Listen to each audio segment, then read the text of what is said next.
Hello students, I hope आप सब लोग बहुत अच्छे होंगे और खूब सारी पढ़ाई कर रहे होंगे।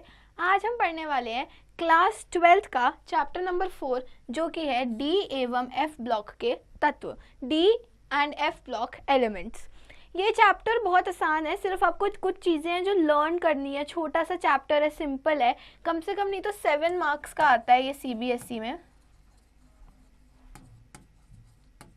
और आप इससे बहुत छोटे छोटे 1 वर्ड आंसर्स वाले प्रश्न एक्सपेक्ट कर सकते हैं। तो चलो स्टार्ट करते हैं हम आज का chapter, D and F block के तत्व। इस चैप्टर के जो कुछ मूल उद्देश्य हैं जो हम इस एकक में पढ़ने वाले हैं, वो है आवर्त सारणी में डी तथा एफ ब्लॉक तत्वों के बारे में, वही चैप्टर का नाम है। संक्रमण तथा आंतरिक संक्रमण तत्वों के इलेक्ट्रॉनिक विन्यास के बारे में हम जानेंगे। इलेक्ट्रोड विभव के संदर्भ में विभिन्न ऑक्सीकरण अवस्थाओं के बारे में हम बात करेंगे, उनके तुलनात्मक स्थायित्व के बारे में भी हम बात करेंगे।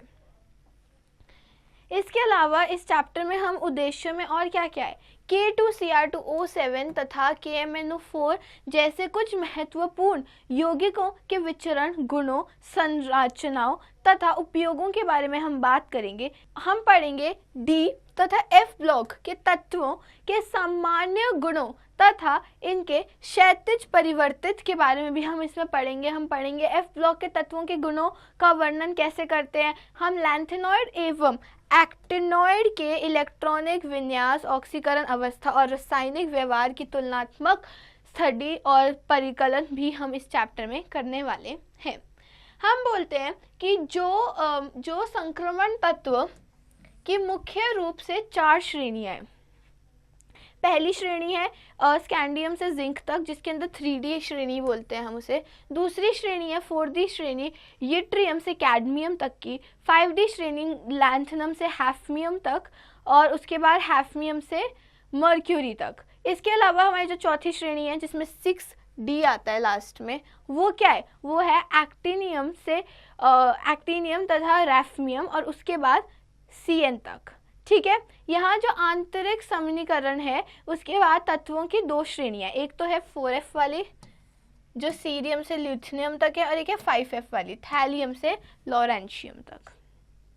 इनको क्या कहते हैं, 4F वाली को हम कहते हैं लैंथेनॉइड्स, और 5F वाली को हम क्या कहते हैं, एक्टिनॉइड्स। ठीक है, अब हम स्टार्ट करेंगे इस चैप्टर से, और हम बात करेंगे कि कैसे आयुपैक के अनुसार संक्रमण धातुओं को ऐसी धातुओं के रूप से परिभाषित किया जाता है जिनके परमाणु अथवा आयन में डी कक्षक अपूर्ण होते हैं, जिनका लास्ट जो आयन है, जो लास्ट इलेक्ट्रॉन है, वो डी कक्षक में आता है। वर्ग 12 के जिंक, कैडमियम तथा मर्क्यूरी में उनकी मूल अवस्था तथा उनके सामान्य ऑक्सीकरण अवस्था में पूर्ण डी कक्षक में 10 का विन्यास होता है, इसीलिए संक्रमण धातु में नहीं माना जाता। यानी कि डी ब्लॉक के होने के बावजूद भी जो हमारे जिंक है, कैडमियम है और मर्क्यूरी है, उन्हें हम ट्रांजिशन एलिमेंट्स नहीं कहते हैं। इसके अलावा यहाँ हम बात कर रहे हैं कि कैसे अनेक बहुमूल्य धातु जैसे कि आपका सिल्वर, गोल्ड तथा प्लैटिनम, और औद्योगिक रूप से महत्वपूर्ण धातु जैसे कि आयरन, कॉपर और टाइटेनियम सभी संक्रमण धातुओं में आता है, और हम इस एकक में वो सब के बारे में बहुत सारी बात करने वाले हैं। अब हम स्टार्ट करते हैं आवर्त सारणी में स्थिति। सबसे पहले आवरण सारणी में ये कहाँ स्थित है, आपको पता है डी ब्लॉक का है। डी ब्लॉक है एस ब्लॉक और पी ब्लॉक के बीच में, इसीलिए इसे क्या कहते हैं, इसीलिए इसे हम संक्रमण तत्व यानी कि ट्रांजिशन मेटल्स, हम इनमें होने वाले तत्वों को कहते हैं। आगे हम बात कर रहे हैं डी ब्लॉक तत्वों के इलेक्ट्रॉनिक विन्यास। बहुत बार इसके बारे में हमने चर्चा ऑलरेडी की है। डी ब्लॉक में जो इलेक्ट्रॉन होते हैं उनका विन्यास कैसे होता है, n-1 डी n-1 डी 1 से लेके 10, और उसके बाद ns 1 से लेके 2। मैं आपको इसकी पहली श्रेणी का पूरा एक एग्जाम्पल ढंग से बताती हूँ। हम सबसे पहले उसको याद कैसे करते हैं, सेक टी व कर मन फे को नी कु सन। ये हमारा 4th पीरियड है और इसके अंदर हम डी ब्लॉक की श्रेणी की बात कर रहे हैं यहाँ पे। तो सबसे पहले अगर मैं सेक की बात करूँ, स्कैंडियम की बात करूँ, scandium, titanium, vanadium, chromium, manganese, iron, cobalt, निकल, कॉपर, जिंक। अगर मैं इसमें सबसे पहले बात करूँ स्कैंडियम की, तो स्कैंडियम है आपका 4s2 3d1, ये है 4s2 3d2, 4s2 3d3, ये देखो ये है आपका 4s1 3d10 3d5, यहाँ पे हम लेते हैं 3d5। ऐसा क्यों है? क्योंकि हमने पढ़ा है structure of atom class 11th में भी कि कैसे जब हम बात करते हैं हाफ फिल्ड इलेक्ट्रॉन्स की, उनका विन्यास ज़्यादा स्टेबल, ज़्यादा स्थित होता है एज कम्पेयर टू 3d4। इसलिए इसके बाद यहाँ आता है 4s2 3d5, 4s2 3d6, 3d7, 3d8। Similarly जैसा कि यहाँ क्रोमियम में हुआ है उसी तरीके से यहाँ पे भी हो जाएगा 4s1 3d10 और 4s2 3d10। ये हमारा ट्रांजिशन एलिमेंट डी ब्लॉक का एलिमेंट तो है, लेकिन ट्रांजिशन एलिमेंट संक्रमण तत्व नहीं है। इसके बाद हम आगे बात कर रहे हैं कि इसकी ये आपको सारे के सारे संक्रमण तत्वों का इलेक्ट्रॉनिक विन्यास दिया गया है, इनका हमने कैलकुलेट कर लिया है और यहाँ इनका भी दिया गया है। अगर मैं आपको इसका एक छोटा सा न्यूमोनिक याद करने के लिए बताऊँ तो वो होएगा स्काइला, टी ज़रा हाफ रखना, वो नवाब था करोड़ों मॉल वाला, मनी टेक केयर रे, यहाँ पे हो जाएगा फिर रूठा ओसामा, कौन रहेगा इधर, नी पड़ेगा पिटेगा, क्यों आगे आऊं, जेनी कैनेडियन है। इससे आप अच्छे से ये याद रख सकते हैं। इसके अलावा यहाँ पे हम बात कर रहे हैं कैसे जिंक, कैडमियम और Hg तथा Cn के इलेक्ट्रॉनिक विन्यास सामान्य रूप से n-1 D10 और NH2 मतलब की तरह प्रदर्शित किए जाते हैं। इन तत्वों की मूल अवस्थाएं तथा सामान्य ऑक्सीकरण जो अवस्थाएं हैं वो इन कक्षकों में पूरी तरह भरती जाती हैं, इसीलिए इन्हें संक्रमण तत्व नहीं माना जाता। ये भी मैंने आपको पीछे भी बताया, ठीक है।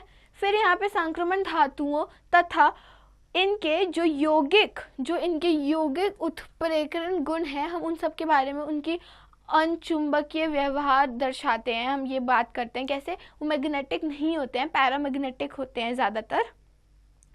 इन सभी विशेषताओं की विवेचन विस्तार में इस एकाक में करी गई है, ठीक है। अब यहाँ पे हम बात कर रहे हैं किसकी, संक्रमण तत्वों के सामान्य गुण, इनकी नॉर्मल कुछ कैरेक्टरिस्टिक्स।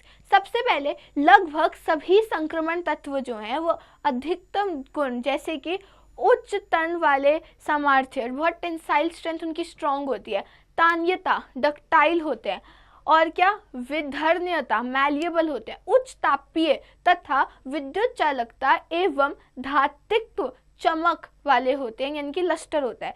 फिर से जिंक, कैडमियम, मर्क्यूरी और Mn जैसे जो उत्पाद है उनको छोड़ के सामान्य ताप पर इनकी एक या एक से अधिक धात्विक संरचनाएं होती हैं प्रेजेंट, ठीक है। फिर ये क्या है, ये हर एक धातु का जालक संरचनाएं दिखाई गई हैं। कैसे ये लैटिस यानी कि जाल में कैसे पाए जाते हैं, ये आप क्लास 12th में एक और चैप्टर में भी पढ़ते हैं। अब हम पढ़ेंगे भौतिक गुण यानी कि फिजिकल प्रॉपर्टीज के बारे में। संक्रमण धातुओं अधिकतर तथा अल्प, अधिकतर यानी कि वेरी हार्ड और अल्प होती हैं। इनका जो गलनांक और क्वथनांक होता है वो काफ़ी उच्च होता है, इनका बॉइलिंग मेल्टिंग पॉइंट। उच्च गलनांक का कारण क्या है, उसका कारण है अंतरापरमाणिक यानी कि इंटरमॉलिक्यूलर श्रेणी की संक्रमण धातुओं की गलनांक दिए गए हैं, और ये अंतरपरमाणविक धात्विक बंधन यानी कि इंटरमॉलिक्यूलर मेटालिक इंटरैक्शंस जो ns इलेक्ट्रॉनों के बीच में होती हैं। इसकी वजह से हम बात करते हैं कि कैसे मैंगनीज और टेक्नीशियम के जो अपवाद हैं उनको छोड़ के किसी भी श्रेणी के जो धातु हैं उनका गलनांक D5 विन्यास पर अधिकतम होता है, यानी कि D5 पे सबसे ज़्यादा विन्यास होता है। और उसके अलावा बढ़ता हुआ परमाणु क्रमांकों के साथ गलनांकों के रूप में भी कमी आती जाती है। ठीक है, फिर यहाँ पे ग्राफ्स दिखाए गए हैं जिसमें परमाणु क्रमांक यानी कि एटॉमिक नंबर पे आपके गलनांक दिए हुए हैं यहाँ पे और यहाँ पे। हम बात कर रहे हैं इलेक्ट्रॉनों की संख्या जितनी अधिक होगी उतना ही प्रबल परमाणु आबंध होगा, उतना ही स्ट्रॉन्ग उनके बीच के बॉन्ड्स होंगे, क्योंकि धातुओं के मानक इलेक्ट्रोड विभव के निर्धारण में कणन एंथैल्पी एक महत्वपूर्ण कारक है। ठीक है, इसके बाद हम क्या बात कर रहे हैं, इसमें इन्होंने बोला यहाँ भारी संक्रमण वाले जो धातु है उनके यौगिक में धातु धातु आबंध यानी कि मेटल मेटल बॉन्ड्स के बहुधा बनने का एक महत्वपूर्ण कारक है। क्या है एक महत्वपूर्ण कारक? प्रथम संक्रमण श्रेणी के संगत तत्वों की तुलना द्वितीय तथा तृतीय श्रेणी के जो तत्व हैं उनकी कणन एंथैल्पी के मान में अधिक है। कणन एंथैल्पी जो पहली प्रथम श्रेणी की है वो ज़्यादा है as compare to second and third. अब हम आगे बढ़ेंगे और बात करेंगे संक्रमण धातु। संक्रमण धातुओं के परमाणुविक एवं आयनिक आकारों में परिवर्तन, उनके आकार में कैसे परिवर्तन आता है। इसमें हम एक बहुत इंपॉर्टेंट इफेक्ट की बात करते हैं जिसे स्क्रीनिंग इफेक्ट या फिर आवरण प्रभाव कहा जाता है। श्रेणी में बढ़ते हुए जब हम बात करते हैं कि जब श्रेणी में बढ़ते हुए परमाणु क्रमांक के साथ समान आवेश यानी कि जो कॉमन चार्ज वाले आयन होते हैं उनका त्रिज्या, उनके त्रिज्यों में उत्तरोत्तर ह्रास होता है। इस क्यों होता है ये? क्योंकि इसका जो कारण है वो ये है कि जो नाभिकीय आवेश है, जो न्यूक्लियर फोर्स है, उसकी जो वृद्धि है ना, अतिरिक्त इलेक्ट्रॉन जो वैलेंस इलेक्ट्रॉन्स होते हैं जो हर बार डी ऑर्बिटल में प्रवेश करते हैं, पुनः हम इसे क्या बोलते हैं? इसे हम आवरण प्रभाव कहलाते हैं, कम प्रभावशाली होता है। यानी कि जो स्क्रीनिंग इफेक्ट है वो डी इलेक्ट्रॉन्स पे बहुत कम प्रभावशाली होता है। इसी वजह से नाभिकीय आवेश जो होते हैं तथा जो आपके भ्रामक इलेक्ट्रॉन के बीच नेट विद्युत आकर्षण जो है उसमें वृद्धि हो जाती है, वो डिफरेंट हो जाता है, जिससे जो आयनीय त्रिज्या है उसका मान घट होता रहता है। इसी प्रकार हम क्या कहते हैं कि प्रवृत्ति किसी श्रेणी में परमाणु त्रिज्यों में भी देखी जा सकती है, परंतु श्रेणी में जो त्रिज्य होते हैं उनके मानों से हम यह परिवर्तन बहुत थोड़ा देखते हैं। स्क्रीनिंग इफेक्ट बहुत ही ज़्यादा कम होता है डी ऑर्बिटल्स पे। ठीक है, संक्रमण श्रेणी के तत्वों की तुलना द्वितीय संक्रमण श्रेणी के संगत तत्वों का आकार बड़ा है, परंतु तृतीय जो श्रेणी है उसके तत्वों का त्रिज्या जो है वो लगभग वही है जो द्वितीय श्रेणी का है। ठीक है, यह क्यों होता है? यह 4f कक्षकों के आने के कारण होता है, जिनमें इलेक्ट्रॉन आपूर्ति 5d श्रेणी के तत्वों के d कक्षक में होती है। यानी कि जो 4f कक्षक है उनके द्वारा जो स्क्रीनिंग इफेक्ट करा जाता है वो जो है उसको हम क्या कहते हैं? लैंथेनॉइड अंकुचन बहुत ज़्यादा होता है। इसी वजह से जो आपकी दूसरी और तीसरी श्रेणी है डी ऑर्बिटल की उसके साइजेस में ज़्यादा फर्क नहीं आता है। भौतिक एवं रासायनिक गुण में अत्यधिक समानता पाई जाती है, जो सामान्य बहुत सारे गुणों में हमें एकदम समानता पाई जाती है। जब हम डी ऑर्बिटलों की बात करते हैं, डी कक्षक की हम जब बात करते हैं तो उसके बारे में यहाँ दिखाया गया है। और यहाँ पे हमें फिर से इलेक्ट्रॉनिक विन्यास, उनकी कणन एंथैल्पी और उनकी आयन एंथैल्पी, धात्विक आयन त्रिज्या, मानक इलेक्ट्रोड विभव, सबके बारे में हमें बताया गया है, जैसा कि हमने पहले भी देखा है। यहाँ पे है संक्रमण तत्व कणन एंथैल्पी के उच्च मान क्यों दर्शाते हैं। यानी कि संक्रमण तत्वों में हाई कर्नल एंथैल्पी क्यों होती है? क्यों? क्योंकि परमाणु में बड़ी संख्या में अयुगलित इलेक्ट्रॉन होते हैं, अयुगलित इलेक्ट्रॉन बहुत ज़्यादा होते हैं, इसीलिए प्रबल अंतरापमाणविक अन्योन्य क्रिया होती है, जिसकी वजह से परमाणु के मध्य प्रबल जो आबंध होते हैं वो फलस्वरूप क्या कर्नल एंथैल्पी को बढ़ा देते हैं, उसे ऊंचा करते हैं। अब हम बात करेंगे आयन एंथैल्पी की। आंतरिक द्विकक्षकों में भरने के साथ नाभिकीय आवेश में वृद्धि होने के कारण जो श्रेणी में बाएं से दाहिनी ओर बढ़ने पर संक्रमण श्रेणी के तत्वों की जो आयन एंथैल्पी है वो वृद्ध होती है, वो बढ़ जाती है। क्यों होती है? क्योंकि इन मानों से स्पष्ट है कि इन तत्वों जो एंथैल्पी है वो क्या हो रही है? पहली बात तो वृद्ध हो रही है, बढ़ रही है। किसी को एक इलेक्ट्रॉन आयनाइजेशन एंथैल्पी, इलेक्ट्रॉन निकालने की जो एंथैल्पी है वो बढ़ रही है। क्यों? क्योंकि प्रथम आयन एंथैल्पी के मान में वृद्धि, परंतु उत्तरोत्तर तत्व की जो द्वितीय और तृतीय आयन एंथैल्पी है उनके मानों में बहुत ही ज़्यादा कम वृद्धि होती है। फिर से क्यों? शील्डिंग इफेक्ट की वजह से। 3D श्रेणी की जो धातु है उनकी प्रथम आयन एंथैल्पी की जो अनियमितता प्रवृत्ति होती है, जो उनमें चेंजेस होते हैं, उनका कोई भी ऐसा कुछ खास रासायनिक महत्व है नहीं ज़्यादा, क्यों? इसलिए उनका स्पष्टीकरण नहीं किया जाता है बहुत तौर तक, ठीक है। उसके अलावा हम क्या बात कर रहे हैं यहाँ पे? हम बोल रहे हैं कि जैसे जैसे 3D श्रृंखला में आवृत्त में बढ़ते हैं, पीरियड वाइज बढ़ते हैं, तो हम देखते हैं कि स्कैंडियम से जिंक की ओर पर नाभिक का आवेश तो बढ़ता ही जाएगा क्योंकि एक एक प्रोटॉन बढ़ रहा है, परंतु इलेक्ट्रॉन अतिरिक्त अवशेष के कक्षक 3D कक्षक में जाते हैं। यह जो 3D कक्षक हैं वो 4s इलेक्ट्रॉनों को बढ़ते हुए नाभिक आवेश से स्थित होने के बाद मुकबाले कुछ अधिक प्रभावी ढंग में परीक्षित कर देते हैं, ठीक है। अब हम यहाँ पे बात कर रहे हैं कि जो द्वितीय आयन एंथैल्पी है उनका मान जो है वो कैसे नाभिकीय आवेश में वृद्धि के साथ बढ़ने की प्रवृत्ति के अपेक्षा होती है। क्यों? ऐसा क्यों है? क्योंकि डी इलेक्ट्रॉन जो है वो दूसरे डी इलेक्ट्रॉन के जो नाभिक के आवेश के प्रभाव से परीक्षित नहीं होता है, अफेक्ट नहीं होता है, ठीक है। इसके अलावा हम यहाँ देखते हैं क्या कि इसी प्रकार का जो विचलन है उसके बाद हम ये समीकरण श्रृंखलाओं के संगत तत्वों में आता है। यहाँ से हमें पता चलता है कि जो आयन एंथैल्पी का मान है वो प्रत्येक इलेक्ट्रॉन के नाभिक की ओर आकर्षण, दो इलेक्ट्रॉनों के बीच प्रतिकर्षण और विनिमय ऊर्जा पर निर्भर करता है। D5 विन्यास में क्या विनिमय ऊर्जा का वास नहीं होता। फिर हम यहाँ बात कर रहे हैं कि कैसे Mn+ का जो आयन है उसकी जो ये इलेक्ट्रॉनिक कॉन्फ़िगरेशन है और जो Cr+ का आयन है उसकी ये इलेक्ट्रॉनिक कॉन्फ़िगरेशन है, तथा Mn+ की जो एंथैल्पी है Cr+ से कम होगी।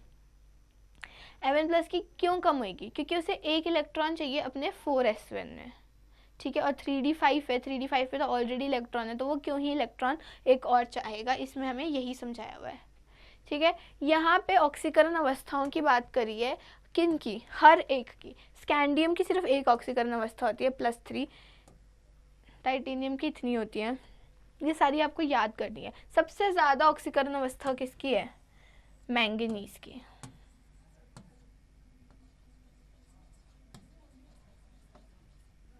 सबसे ज़्यादा ऑक्सीकरण अवस्था, और ऐसे जाते जाते ऑक्सीकरण अवस्था फिर से कम होती जाती है।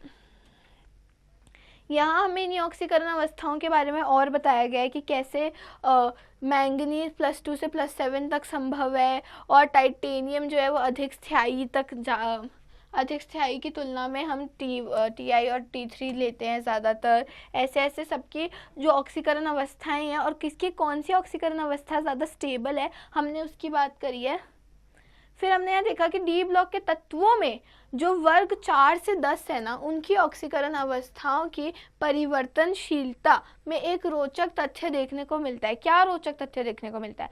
जब हम पी ब्लॉक देखते हैं तो जो भारी सदस्य होते हैं वो निम्न ऑक्सीकरण अवस्थाएं, कम से कम ऑक्सीकरण अवस्थाएं बनाना अनुकूल होता है, लेकिन डी ब्लॉक में इसका उल्टा है। यानी कि अगर वर्ग 6 में हम मॉलिबेडनम की बात करें या फिर टंगस्टन की बात करें तो उसका जो स्थायित्व क्रोमियम है, जो उसका ऊपर वाला है, उससे अधिक है, वो ज़्यादा स्टेबल है। बड़ी बड़ी ऑक्सीडाइजिंग स्टेट्स भी इसमें ज़्यादा स्टेबल हैं।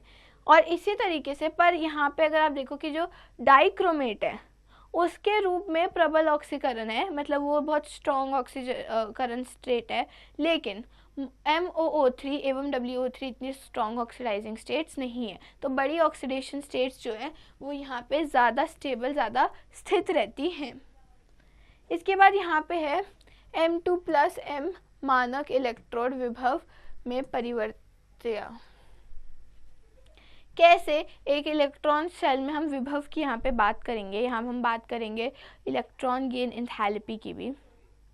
कॉपर का धनात्मक जो ये है ई नेगेटिव है, जो विभव है, उसके कारण अधित्व व्यवहार इसके अम्लों के H2 मुक्त करने का असमर्थ का स्पष्टीकरण देता है। ठीक है, केवल ऑक्सीकरण अम्ल जो है, केवल जो ऑक्सीकरण अम्ल हैं जैसे कि कॉपर के साथ अभिक्रिया करते हैं और ये अम्ल अपचित हो जाता है। Cu जो है सॉलिड और Cu जो है एक्वियस स्वतंत्र अलग अलग रूप से ये आवश्यक उच्च ऊर्जा, यानी कि इसकी जो जलयोजन एंथैल्पी है, जो लैटिस एंथैल्पी भी है, वो क्या है, संतुलित नहीं हो पाती है और श्रेणी में जो इसका ई नेगेटिव है वो कम है। इसी वजह से हम क्या कहते हैं, कॉपर हमेशा, कॉपर का जो है वो हाइड्रोजन से भी कम है। ठीक है, और इसी वजह से उसका घनात्मक यानी कि पॉजिटिव इलेक्ट्रॉन गेन एंथैल्पी होता है। क्यों? क्योंकि वो रिएक्टिविटी सीरीज में हाइड्रोजन से नीचे है। रिएक्टिविटी सीरीज में अगर हम बात करें तो वो कैसे होती है,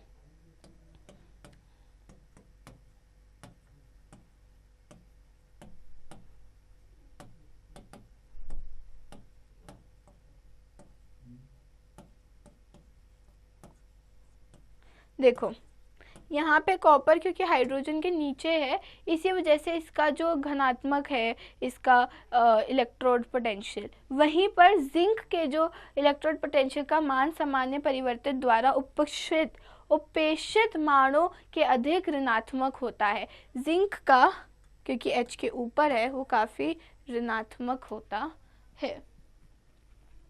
फिर यहाँ पे सबके आपको विभव दिए गए हैं।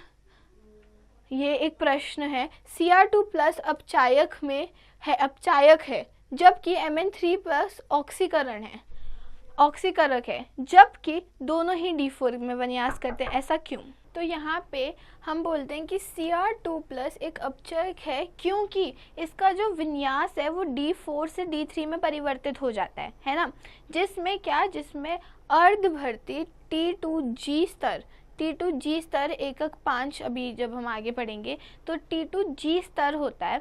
दूसरी ओर जो Mn3+ है वो Mn3+ से Mn2+ में परिवर्तित होता है, जिसमें अर्धभर्ती कहाँ, D5 विन्यास प्राप्त होता है। इसीलिए वो क्या, इसीलिए वो अतिरिक्त ज़्यादा, वो बहुत ज़्यादा स्टेबल है। क्यों? क्योंकि उसमें तो सीधा यहाँ पे सीधा हाफ फिल्ड कॉन्फ़िगरेशन आ रही है। अब हम आगे बात करेंगे मानक इलेक्ट्रोड विभव M3+ से जब M2+ पे जाते हैं। हम जब इसकी बात करते हैं तो हम बोलते हैं जिंक के लिए इसके जो उच्चतम मान है, उसका कारण है कि जिंक 2+ जो है उसकी स्थायी D10 तो सबसे ज़्यादा स्टेबल होगा ना, उस D10 पे वो सबसे ज़्यादा स्टेबल है और इलेक्ट्रॉन हटाने से।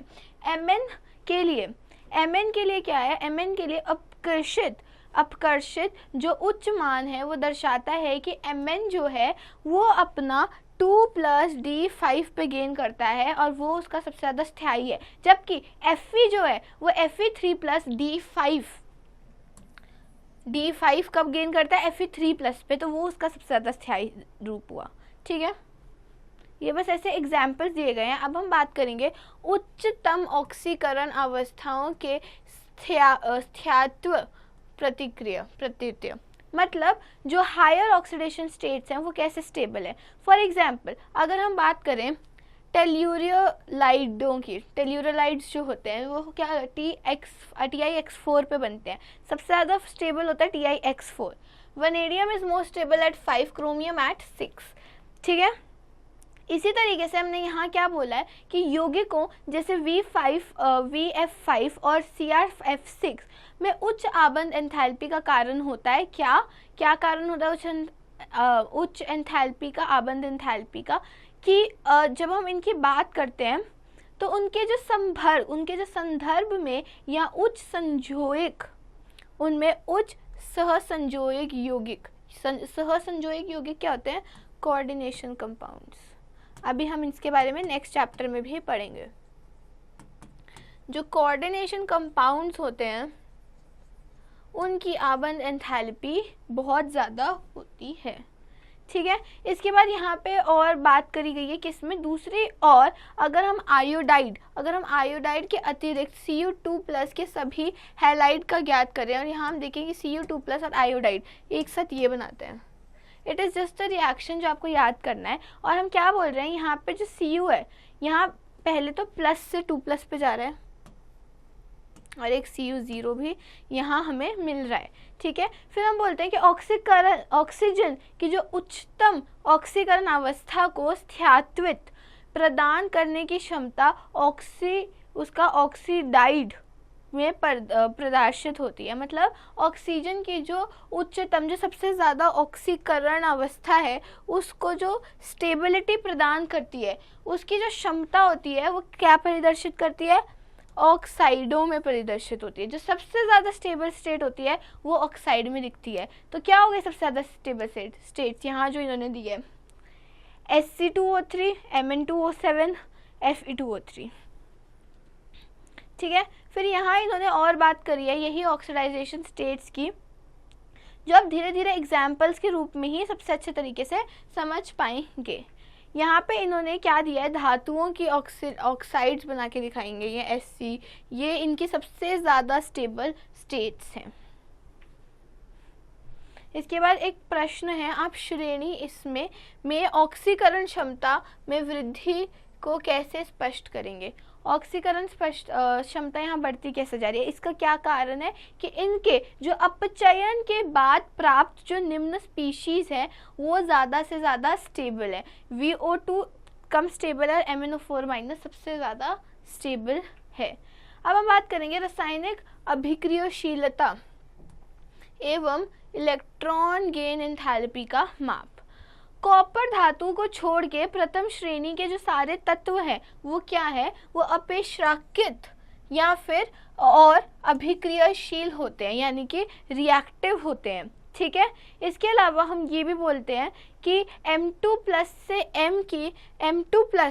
M की जो इलेक्ट्रॉन गेन एंथैल्पी है उसके मान श्रेणी में जो द्विसंयोजी धनान्य के बनाने की घटती हुई प्रवृत्ति को दर्शाता है कि कैसे श्रेणी में E- घटता रहता है। E- के कम ऋणात्मक होने का क्या मतलब है? कि उसके कम ऋणात्मक मानों की ओर जाने की जो सामान्य परिवर्तन है वो प्रथम एवं जो द्वितीय आयन एंथैल्पी है उसके योग के सामान्य वृद्धि से संबंधित है, यानी कि वो उसके जो सामान्य योग है उससे डायरेक्टली प्रोपोर्शनल है। वहीं पे हम बात करते हैं कि Mn2+ में जो है वो अर्धभर्ती उपकेश यानी कि D5 तथा Zn2+ में पूर्ण भर्ती यानी कि फुल्ली भरा हुआ D उपकेश जो है वो स्टेबिलिटी का दर्शाता है और इनके E- से संबंधित है। निकेल के लिए E जो है उसका मान इसकी उच्चतम ऋणात्मक जलयोजन एंथैल्पी से भी यानी कि लैटिस एनर्जी से भी संबंधित है। अब यहाँ पे एक प्रश्न है, क्या है प्रश्न आपके पास? कि क्या संक्रमण धातुओं की प्रथम श्रेणी दी गई है, हमें क्या बोलना है? हमें बताना है इन मानों में अनियतता के कारण को समझाएं। इनमें जो इनकन्सिस्टेंसीज हैं हमें उनको समझाना है। बहुत आसान है कि जो M2 से M के मान होते हैं वो नियमित नहीं है, ऐसा कुछ रूल नहीं है। ठीक है, इसे हम आयन एंथैल्पी में अनियमित परिवर्तन तथा अर्धपातन एंथैल्पी द्वारा समझ सकते हैं, जो कि मैंगनीज और वनेडियम के लिए सबसे कम होती है। फिर हम यहाँ बात कर रहे हैं चुंबकीय गुणों के बारे में, मैग्नेटिक प्रॉपर्टीज। मैग्नेटिक प्रॉपर्टीज बहुत सिंपल है। जिनके इलेक्ट्रॉन्स अनपेयर्ड होंगे, जिनमें अनपेयर्ड इलेक्ट्रॉन्स प्रेजेंट होंगे, उनको वो क्या होंगे, वो होंगे अनुचुंबक तत्व। और जिनमें इलेक्ट्रॉन्स जो होंगे वो पेयर्ड होंगे, वो क्या हो जाते हैं आपके, वो आपके होते हैं प्रतिचुंबक तत्व। ठीक है, तो हम यहाँ क्या बोल रहे हैं कि जो पदार्थ पर चुंबकीय क्षेत्र लगता है, मुक्त होता है, वो दो प्रकार का होता है, प्रतिचुंबकत्व और अनुचुंबक तत्व। ठीक है, जो प्रतिचुंबकीय पदार्थ होती है उनका जो अनुप्रयुक्त चुंबकीय क्षेत्र द्वारा जो प्रतिकर्षित होता है, लेकिन अनुचुंबकीय जो पदार्थ होती है वो आकर्षित होता है। यानी कि अगर एक प्रतिचुंबकीय पदार्थ है तो वो चुंबक से दूर जाती है, और जो अनुचुंबकीय पदार्थ होती है उससे आकर्षित होती है। जो पदार्थ चुंबकीय क्षेत्र में प्रबल रूप से आकर्षित होती है, सबसे आसानी से आकर्षित होती है, उसको हम फेरोमैग्नेटिक या फिर लोह चुंबकीय पदार्थ कहते हैं। ठीक है, बहुत के संक्रमण धातु आयन अनुचुंबकीय भी होते हैं। ठीक है, वास्तव में लोह चुंबकीय अणुचुंबकीय का चरण स्वरूप है, सबसे ज्यादा कॉमन है। ठीक है, अब हम बात कर रहे हैं यहाँ पे, क्या हम बात कर रहे हैं मैग्नेटिक क्वांटम नंबर्स की, और हम क्या बोल रहे हैं यहाँ पे कि हम मैग्नेटिक क्वांटम नंबर द्वारा बताया जा सकता है, हम बता सकते हैं चुंबकीय आघूर्ण के बारे में, तथा कक्षीय कोणीय संवेग यानी कि ऑर्बिटल मोमेंटम के बारे में भी हम इस सबसे बता सकते हैं। हम क्या बोल रहे हैं यहाँ पे कि जो हमारा महत्व जो इनके ये जो चुंबकीय आघूर्ण है, जो चुंबकीय आघूर्ण है, उनका जो निर्धारण है उसमें उपस्थित अयुगलित इलेक्ट्रॉनों की जो संख्या है उसके आधार पर हम कर सकते हैं। जो उसमें वैलेंस इलेक्ट्रॉन है उसके आधार पे हम बता सकते हैं, और इसका क्या कर सकते हैं, पृथक्करण मात्र निकाल सकते हैं। कैसे निकाल सकते हैं, ये रहा आपका फॉर्मूला। इससे हम क्या निकाल सकते हैं, पृथक्करण मात्र सूत्र द्वारा की जाती है। इससे हम क्या निकाल लिया, हमने इनका न्यू निकाल लिया। न्यू क्या है, चुंबकीय आघूर्ण, चुंबकीय आघूर्ण। ठीक है, अगर आयुगलित इलेक्ट्रॉनों की बढ़ती संख्या के साथ चुंबकीय आघूर्ण का मान भी बढ़ता जाता है, दैट इज उसकी चुंबकीय BM उसका बढ़ता जाता है। किसमें हम इसको मापते हैं, BM में, बोर मैग्नेटिक। यहाँ पे बहुत सारे आयन्स का विन्यास और उनका अयुग्मित इलेक्ट्रॉन और उनके चुंबकीय आघूर्ण के बारे में लिखा गया है। ये एक प्रश्न है, जलीय विलयन में द्विसंयोजी आयन के चुंबकीय आघूर्ण का हमें गुणन करना है। ठीक है, और किसका, उसका परमाणु है 25। अगर उसका परमाणु 25 है तो हम क्या बोलेंगे कि उसका जो विन्यास होगा उसमें कितने इलेक्ट्रॉन्स है लास्ट शेल में। लास्ट शेल उसका ऐसा होगा कुछ 4s2 3d5, तो कितने इसमें इलेक्ट्रॉन है, 5। ठीक है, 5 इलेक्ट्रॉन है, तो हम इसे कैसे लिखेंगे, 5.92 BM। अब यहाँ बात करेंगे रंगीन आयन कैसे बनते हैं। रंगीन आयन तब बनते हैं जब उनमें वाटर ऑफ हाइड्रेशन डाला जाता है। कैसे, अब इसकी बात करेंगे हम।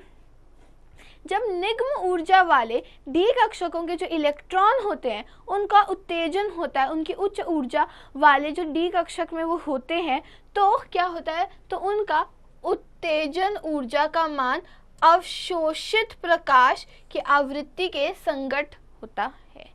यानी कि उनकी जो एनर्जी है वो एक्साइट हो जाती है, और क्या होता है, कभी कभार ये जो एनर्जी है ये दृश्य प्रक्षेप होती है, ये विजिबल रीजन में आ जाती है, जिसकी वजह से अलग अलग जो आपके केमिकल्स होते हैं, अलग अलग जो पदार्थ होती हैं वो रंगीन दिखाई देने लग जाती हैं। ठीक है, इसको हम क्या बोलते हैं, अवशोषित प्रकाश की जो आवृत्ति के निर्धारण लिगेंड बनते हैं। के स्वभाव के आधार पर किया जाता है। ठीक है, अलग अलग तरीके के रंगीन आयन यहाँ पे बनते हैं। कैसे? जब ये आयन एक्साइटेड स्टेट से नीचे आते हैं और ये कुछ एनर्जी एब्जॉर्ब करते हैं। यहाँ पे अलग अलग आयनों के रंग दिए गए हैं। इसके बाद हम बात कर रहे हैं किसकी? संकुल यौगिकों का बनना। संकुल यौगिक आखिर कैसे बनते हैं? संकुल यौगिक वे यौगिक होते हैं जिनमें धातु आयन निश्चित संख्या में ऋणायन अथवा उदासीन अणुओं से बंधन करके क्या संकुलन स्पीशीज का बनता है, संकुलन स्पीशीज बनाता है। क्या? जब एक धातु आयन ऋणायन या फिर उदासीन अणुओं के साथ मिलकर एक स्पीशीज बनाता है। इसी को हम क्या कहते हैं? Coordination compound.